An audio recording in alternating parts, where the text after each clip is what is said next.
आप सभी को नमस्कार।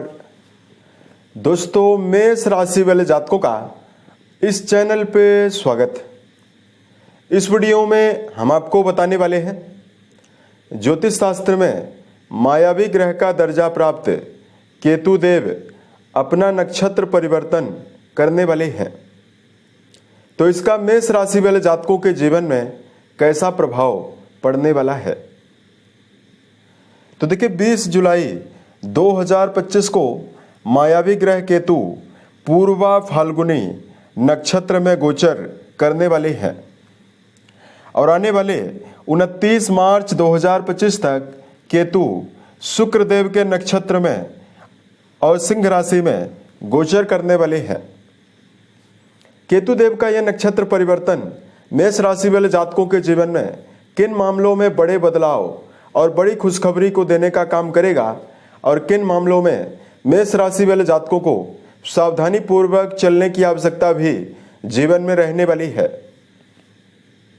तो मेष राशि वाले जातकों, ज्योतिष शास्त्र में बड़े ग्रहों में चाहे शनिदेव हों, चाहे राहु केतु हों, चाहे देवगुरु बृहस्पति हों, इन ग्रहों का राशि परिवर्तन तो पूरे मानव जीवन और सभी 12 राशि वाले जातकों के ऊपर प्रभाव जरूर डालता है, लेकिन बड़े ग्रहों का नक्षत्र परिवर्तन भी मेजर प्रभाव देने का काम करता है।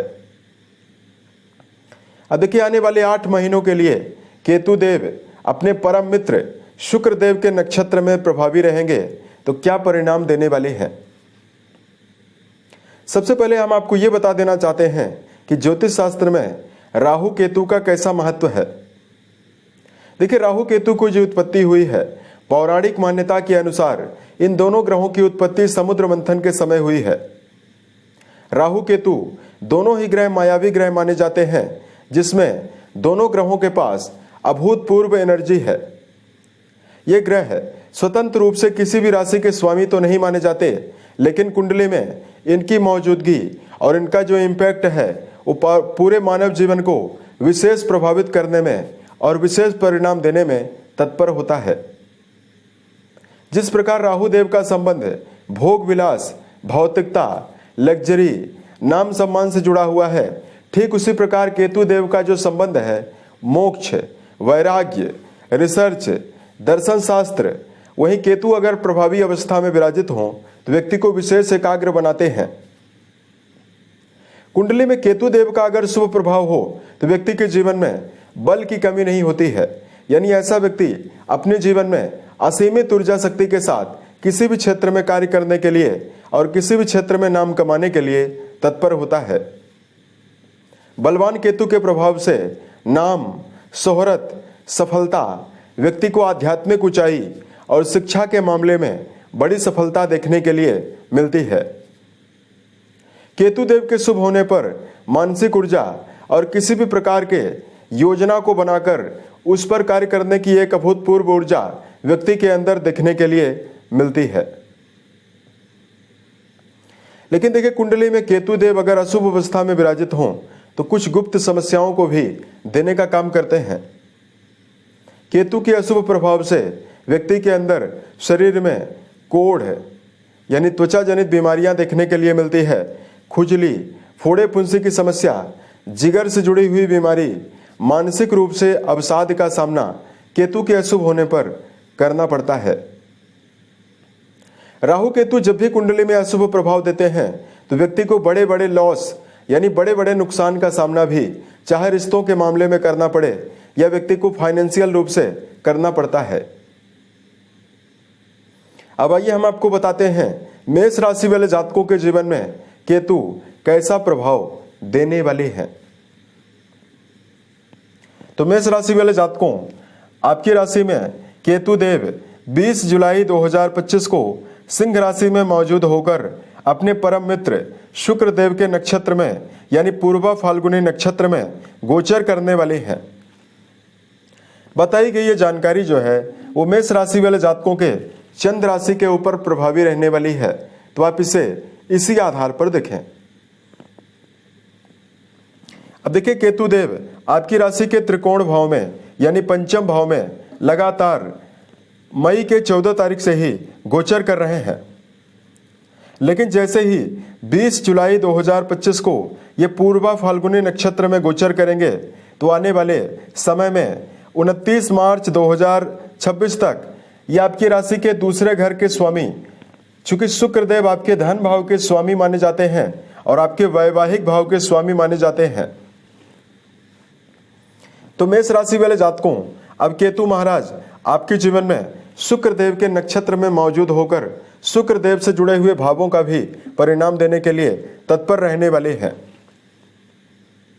सबसे पहले हम आपको यह बता देना चाहते हैं, कुंडली के पंचम घर में केतु जब भी विराजित होते हैं तो कुंडली के पांचवें घर से एजुकेशन के बारे में, बौद्धिक क्षमता के बारे में, प्रेम जीवन, संतान के बारे में, पूर्व जन्म के पुण्य के बारे में विचार किया जाता है।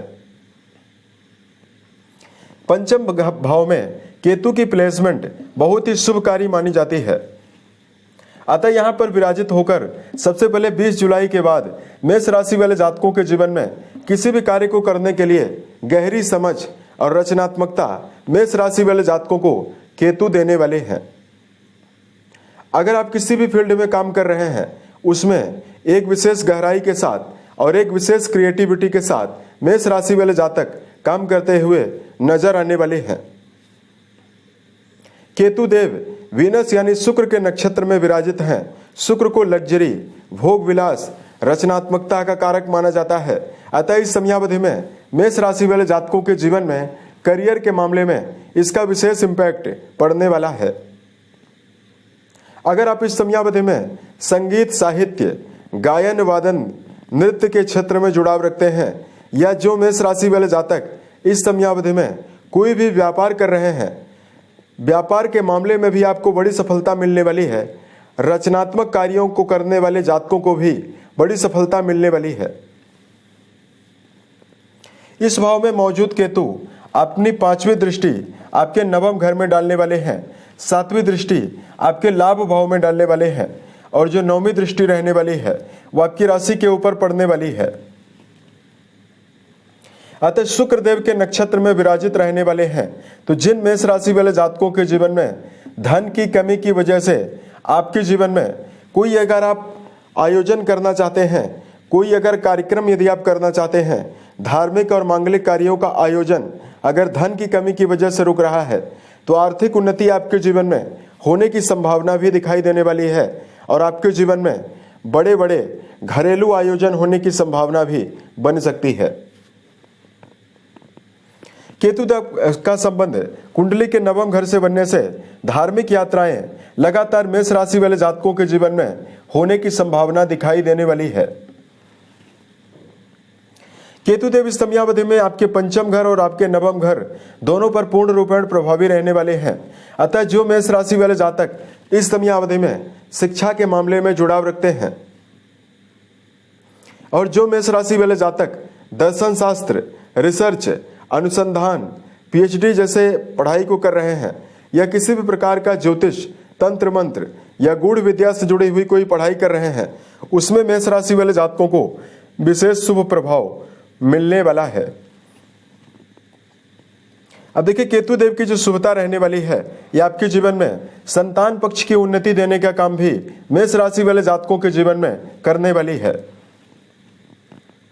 लंबे समय से यही केतु आपके संतान के मामले में और आपके पंचम घर में लगातार बुरा परिणाम दे रहे थे, लेकिन जैसे 20 जुलाई को अपने परम मित्र शुक्रदेव के नक्षत्र में ये प्रभावी होने वाले हैं तो संतान की ऊर्जा शक्ति, संतान की विचारधारा में परिवर्तन आपको मिलेगा। जो मेष राशि वाले जातक इस समयावधि में नवीन संतति की चाह रखते हैं उन जातकों के जीवन में संतान सुख भी मिलने की संभावना दिखाई देने वाली है।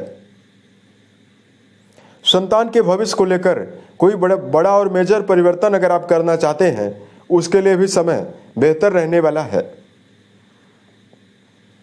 देखिए वर्तमान समय में केतु देव का संबंध आपके कुंडली के 11वें भाव से यानी जिस भाव से गेन के बारे में विचार करते हैं इस भाव से बना हुआ रहने वाला है। अतः इस समयावधि में कार्य व्यवसाय के सिलसिले में जो लोग विदेशों में रहकर कार्य व्यवसाय कर रहे हैं, आजीविका के सेक्टर में जो लोग वकील हैं, जज हैं, मार्केटिंग, मीडिया सेक्टर या जो मेष राशि वाले जातक इस समयावधि में सेल्फ का कोई भी काम कर रहे हैं, कोई भी औषधि चलाने का काम करते हैं, यानी केमिस्ट की यदि आपकी दुकान है, या जिन मेष राशि वाले जातकों के पास स्वयं इलेक्ट्रिकल सामग्री बनाने और बेचने का भी यदि आप काम करते हैं, उसमें आपको बेहतर प्रभाव मिल सकता है। उसके साथ साथ मेष राशि वाले जातकों के जीवन में केतु देव के शुभ प्रभाव से इस समयावधि में राशि के ऊपर इम्पैक्ट पड़ने वाला है। तो इस समयावधि में मानसिक रूप से लगातार तनावों से निजात भी मेष राशि वाले जातकों को मिलने वाली है। हालांकि मेष राशि वाले जातक अगर आप इस समयावधि में प्राणायाम, मेडिटेशन और योग का सहारा लेते हैं तो आपके लिए समय और भी बेहतर रहेगा।